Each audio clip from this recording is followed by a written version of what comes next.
But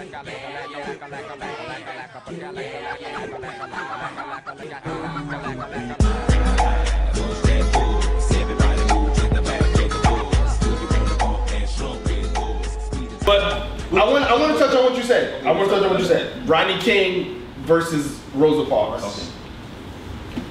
Okay. Now, a lot of civil rights leaders might be mad at me for this, but I think it's a very thin line between the two individuals.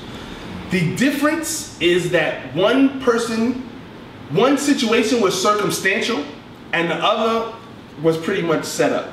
One situation was a dude resisting arrest. Now, was he resisting or did he just get beat? What I'm saying is the ass whooping. No, he was resisting. He said he was starting a job. He himself said he was scared. He was starting a job, so he was. Everybody black is scared when you face the police. He was running away. Too much for whatever he did. Okay, he was running away. She admits that she was just tired and she didn't feel like getting up. I'm sorry, I don't buy that. Because and let's be honest, do we really think she was the first person to sit on the bus because she was tired? Because she was a secretary for the NAACP. So that sounds like a set-up situation in order to spark a movement, and there's nothing wrong with that. Right. There's nothing wrong with that. You just but like that's what it is. To the person who you should give the credit to who is due, basically. Not even credit. I'm really focusing on the comparison he made. He said, "What's the difference?" I said, "The only difference is one is from a person who was circumstantial. He just happened to be caught drunk driving and didn't want to go to jail. Right. That's a circumstance. The other one is a set-up situation in order to help spark a movement. And from what she said, but what she said, you know, Rodney King didn't do anything after follow up. She had friends. She had friends to help her stay in the limelight and continue on a positive note. Right. When he didn't have that support. And that's because that was a plan of action that was already in place. Right. They used her action to say, okay, let's put this into play now. We know it's working. Like she had a gang, and he didn't have a gang. He didn't have a gang. But she wasn't traumatized, and he was. I mean, because she had backup. Because she expected that. Yeah, right. She was prepared. They were hoping for that. She was, and they, you know, nothing happened to her to scar her mentally or whatnot. Nothing or physically did. For that. Or physically. He, on the other hand, was totally different. He was beating out his mind. Yes. And he could have died. To purposely get beat. He wasn't trying to be a hero. And in his defense, it's a lot of pressure to have all that happen, get awarded all this money, and then you're just supposed to go live. Exactly. You know what I mean? Where was he going to go back to? He had to go back to the place where he left.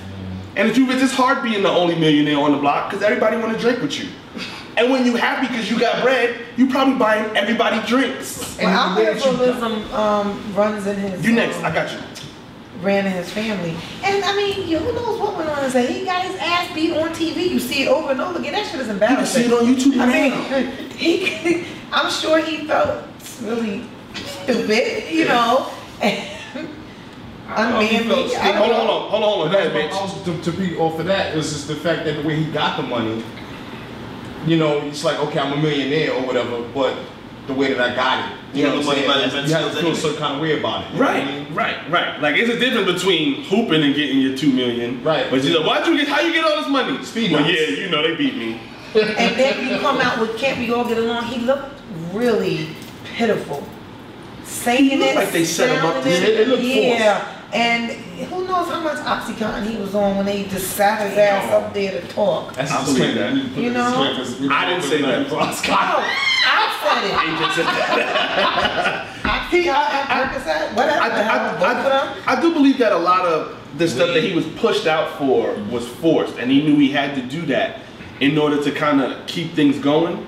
Well, I don't think he was that smart. I was waiting for somebody. I think people were telling him things, saying things to him, and he was just like, you know, a little puppet. He didn't know any better. I don't remember him doing anything. I don't remember. All I remember, he had on that bright blue pimp suit, and he was on the TV. Can we all just get along? And that was like the running joke until now. The catchphrase. Yeah, and that's another thing. You were a big joke. You got your ass beat, and now I'm a joke. Like everybody says, where's his pride? I don't see him having much pride. Drinking helps with your pride. Whenever there's somebody arguing, people fight on the street. That's what everybody say, and we all just get along. Yeah, it is a big joke. And then you know, it was like a train wreck when you saw him. First of all, you know, when you see him on Celebrity. First of all, why is he a celebrity in rehab? He's not a celebrity. What's your definition of a celebrity? I mean, Dancing with the Stars. Who's really? Do you know his name but not know him? He became famous. That's what I'm saying. Do you know his name and not know him? If Kim Kardashian is a celebrity, he's a celebrity. I don't necessarily. It depends. I think there's a difference between being famous and being a celebrity. If Chrissy is a celebrity, so is he. She's not a celebrity. Who's Chrissy? Yeah, who's that? I'm lost too. I only said that because I knew she would know. What's it thing? Hip Hop and Love? Yeah. Jim Jones' baby mama, or not even baby mama, his girl. Yeah, she's nobody famous. I think we're placing these high expectations on someone who was a victim. Who was he was an average Joe. He was always an average Joe. And you know what? Maybe Rodney King would have continued to live his life if he didn't get beat like an average Joe. He might still be an alcoholic. He might still do all of these things. But you know what? Why are we expecting him to be more than what he was?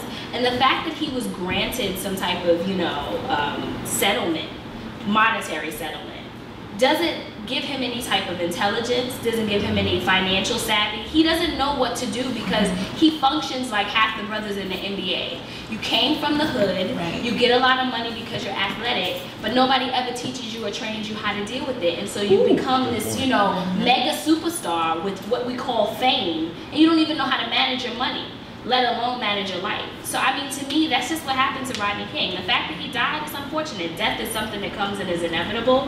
However, I don't look at him like, oh, he should be or he should have. No, he's just another brother who got beat down by the cops, and there's brothers that happen to them all the time. He should have saved some money. For free. He should have saved some money. On that note, we're going to take a quick break and come right back. I'm your main man, Mike. This is Corna Convo. We'll be back. Rest in peace, brother Rodney King.